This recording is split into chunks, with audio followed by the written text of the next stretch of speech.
This is QTV News and I am Jenna Basonko. Coming up. As the hearings on the deadly 2000 students demonstration continue at the TRRC, former Interior Minister and Chief of Defense Staff give testimonies. Training on the mandate of the ECOWAS Court of Justice for legal stakeholders is underway.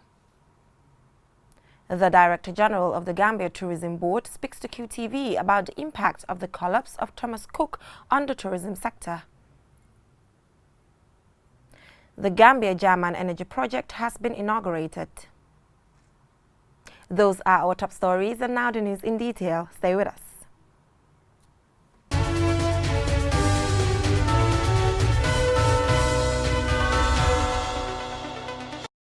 The former Minister of Interior and Chief of Defense Staff during the April 2000 students' demonstration, Usman Baji and Boubacar Jatta, appeared before the commissioners of the Truth, Reconciliation and Reparations Commission on Wednesday. The duo recounted their involvement as heads of institutions responsible for the Interior and Army respectively. Babakar C has the rest of that story. Usman Baji recalled his time in the Gambia Gendarmerie and subsequent transfer to the Ministry of Interior as Commissioner in charge of operations, leading to his arrest and detention in 1995.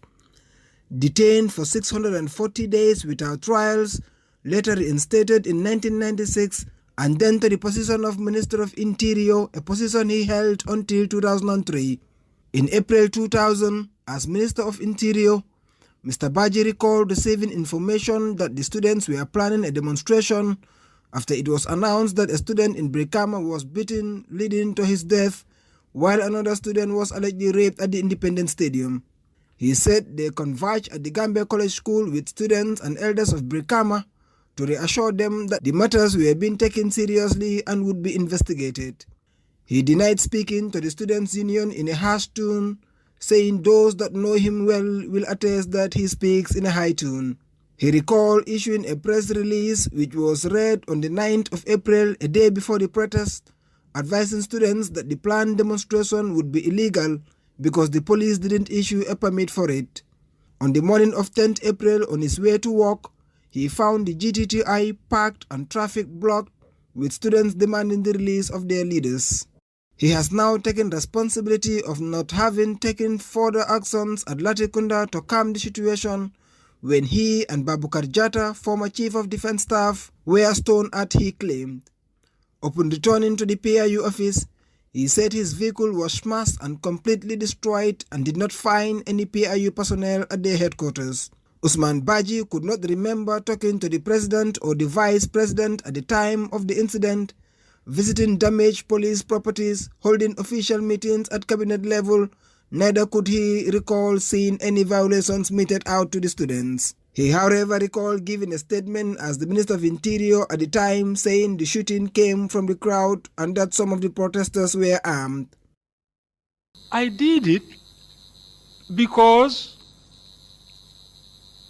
I felt there was a need to communicate. Maybe that was a wrong communication I used. But after, I rectified it. Indeed, but from what you've said to us, but the problem is making the statement in the first place. And I know you've accepted that what you did was wrong, but I'm still trying to understand why you did it. To be quite honest, I think I will just accept and say it was wrong, I did it. He described the situation as regrettable and apologized to victims' families and to all those affected. He accepts that his statement was wrong and unprofessional, describing it as misleading. Next to testify was Boubacar Jatta, former Chief of Defense Staff of the Gambia Armed Forces. Jatta recalled a day before the protests when they were to hold a National Security Council meeting which never took place. He, however, promised to offer support to then Inspector General of Police Rex King with military men if the strike should take place.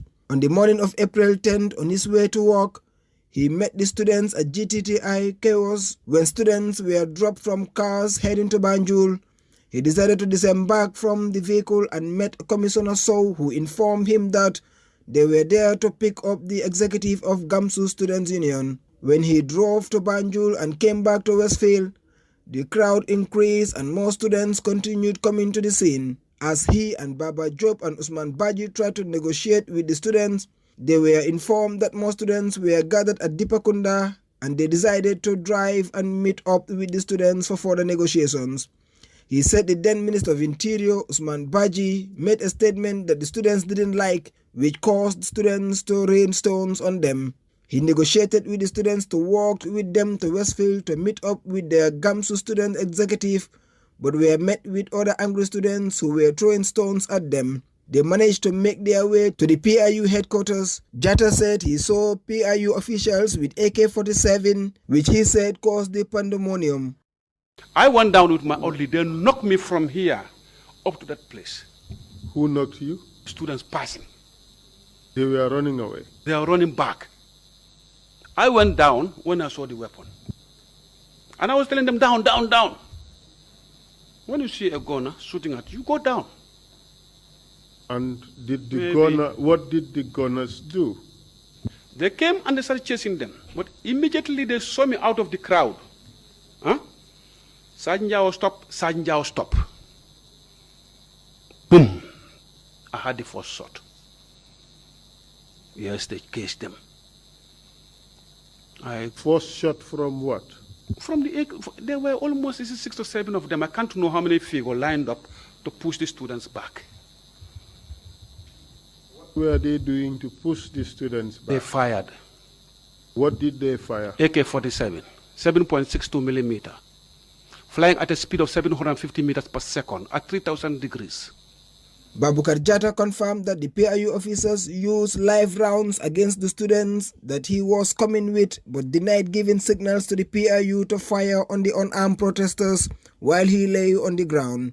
He also revealed that he was given orders by the country's number 2 at the time, Aissatunjai Saidi, to deploy his men to quell the protesters. He confirmed that his men were issued live bullets and blanks. His testimony continues tomorrow. Babukar C, QTV News. Legal and judicial stakeholders in the Gambia are undergoing a 3-day training at a local hotel on the mandate of the ECOWAS Court of Justice. Aliu Cisse reports. Community Court of Justice and ECOWAS Sub-Regional Court with exclusive jurisdiction interprets and applies the provisions of the ECOWAS Treaty and legal text. In February this year, the court, which is based in Abuja, Nigeria, ordered the Gambian government to pay $6 million in compensation to 4 Gambian journalists, Alhaji Job, Fatou Kamara, Fatou Jaumani, and Lamid Fati, for the violation of their human rights. The case was brought against the government by the Federation of African Journalists and supported by the Media Legal Defense Initiative on behalf of the 4 journalists in December 2015. The 4 journalists were charged and prosecuted by Jammeh's regime on the anti-free speech laws that the Sub-Regional Court condemned as undemocratic, ruling that their enforcement constituted a violation of freedom of the press. In compliance, in May this year, the government of the Gambia, through the Minister for Justice, made the payments. Justice Kekura Bangura of the ECOWAS Court of Justice said the training in the Gambia is one of a series of outreach programs embarked by the court in other countries. While hoping for interactive and informative sessions, Bangura is convinced that it will clear doubts about the ECOWAS Court of Justice. We have done this similar exercise in Sierra Leone, Liberia, Ghana, Cape Verde. The session is interactive as well as informative.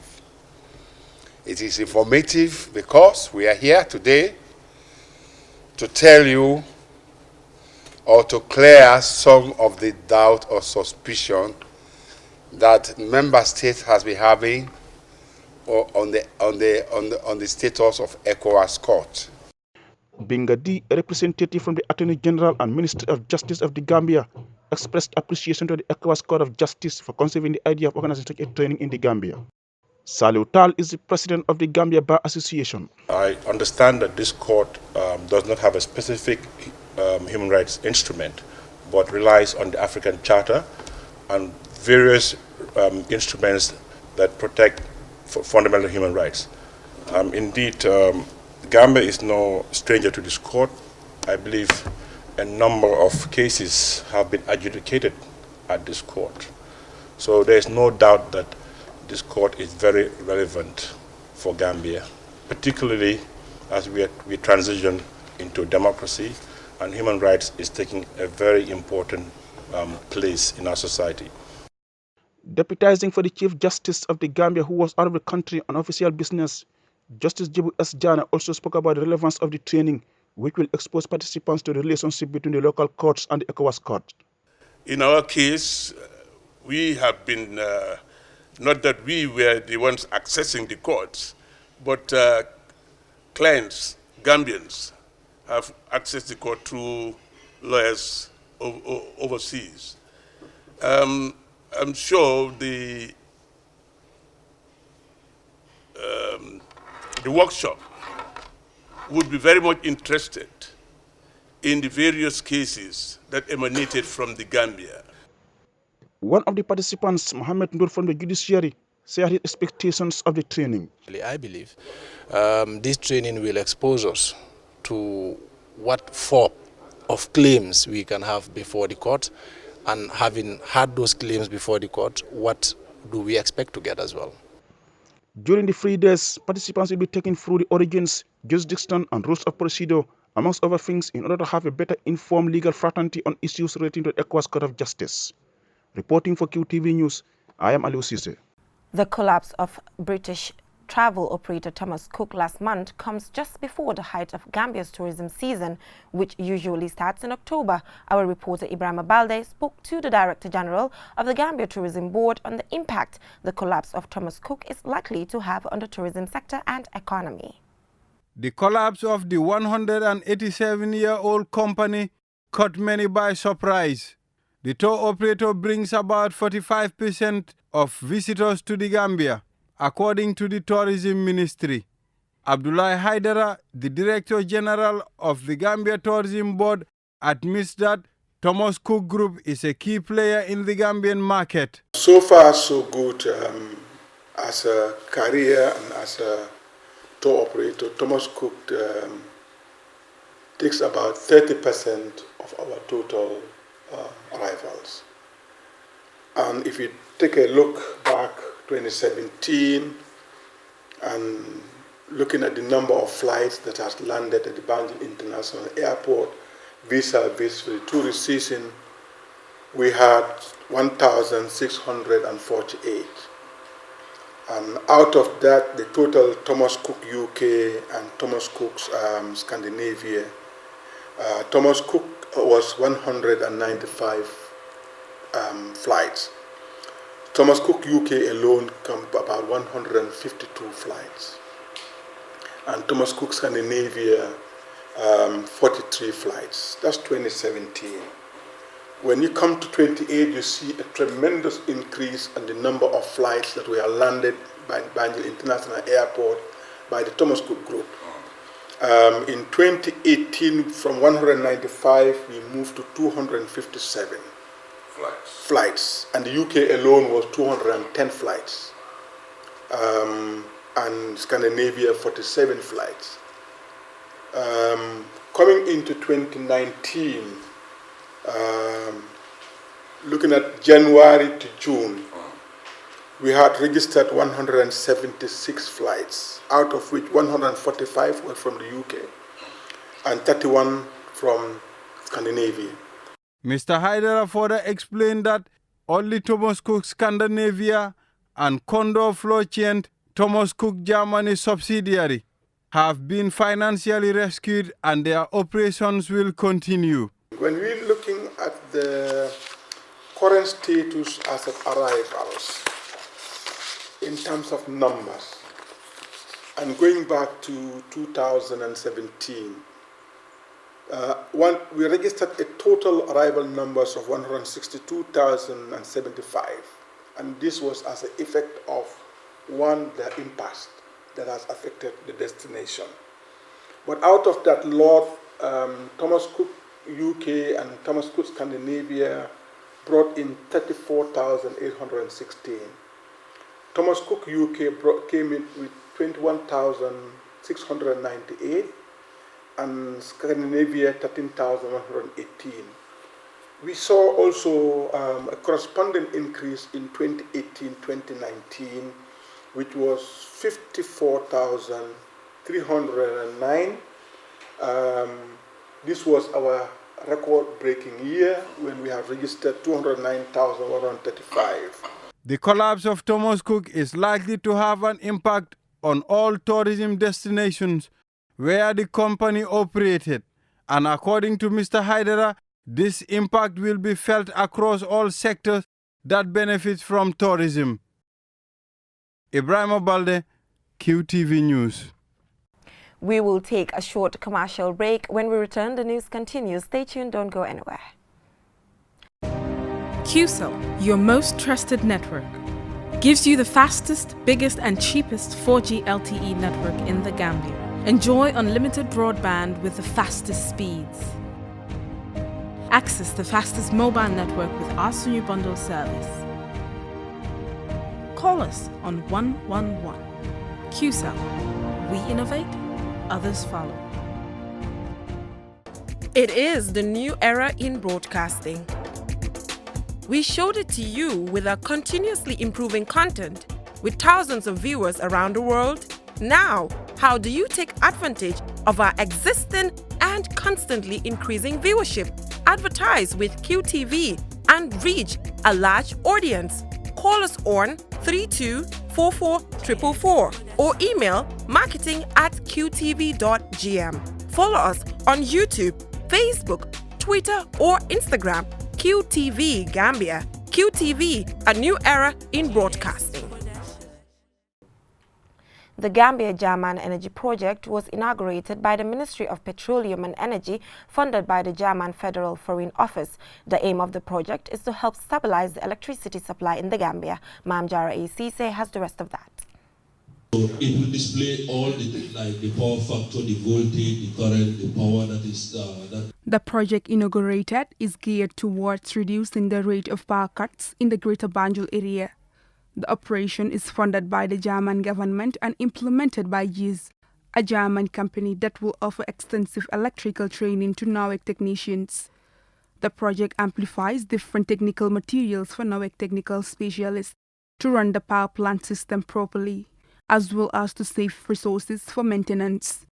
Mr. Nabat Kolb, project consultant of GIZ, explains the benefits of the project. Generator for Kutu power plant, which is for peak shaving as well. That means it has a capacity of 1,400 kVA, which can help you greatly to start up the plant. And on the other hand, it will act as a peak shaving generator, where if there is any demand and quickly raising up, or let's say if a machine is getting hot, so that we can start up this one in 5 to 8 seconds and cut the peak in demand and stabilize the system with that one.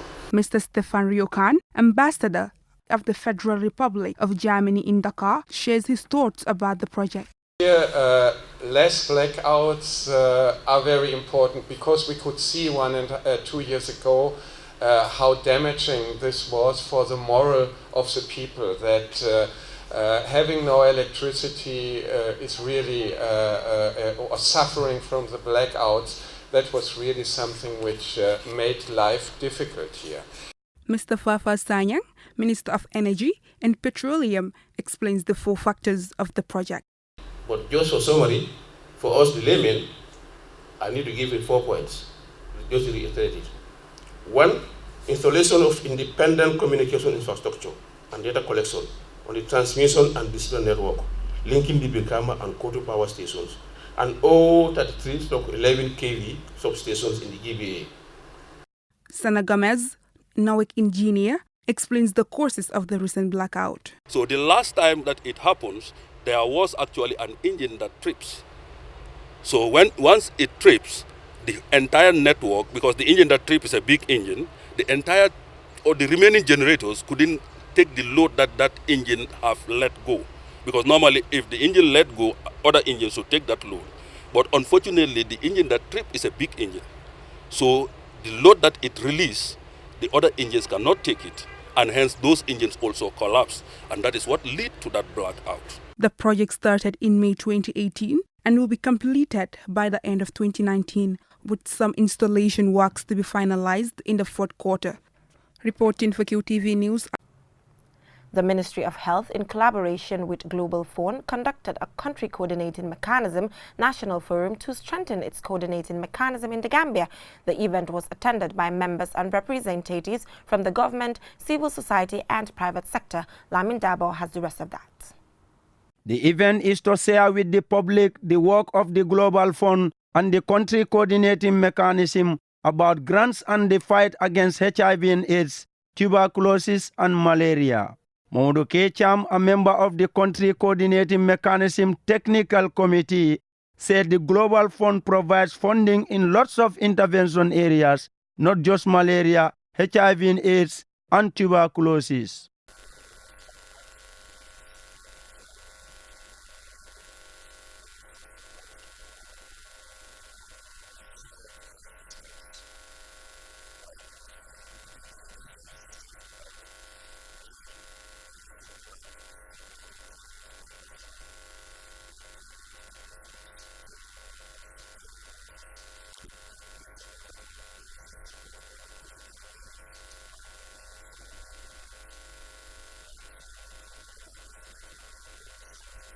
The Deputy Director of the National AIDS Secretariat, Alpha Khan, says the HIV and AIDS grant has registered significant progress through effective collaboration with partners. He called for concerted efforts to successfully implement future programs.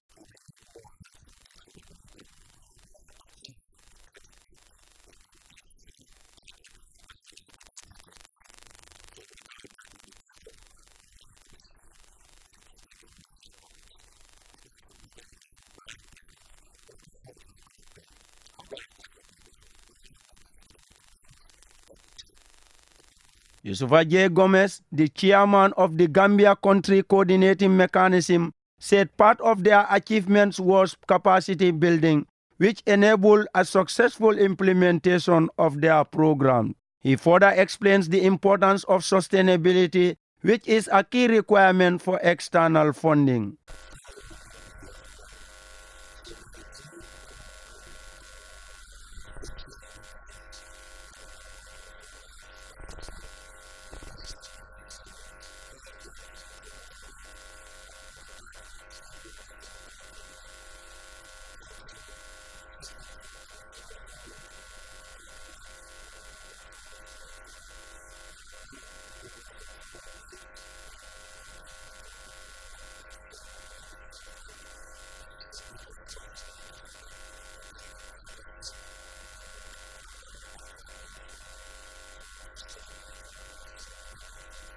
The Gambia Country Coordinating Committee coordinates applications to the Global Fund for Tuberculosis (TB), Human Immunodeficiency Virus (HIV), and malaria. It comprises representatives from government, the private sector, technical partners, civil society, and communities living with the diseases. For QTV News, Lamin Alaj Fandin Dabo.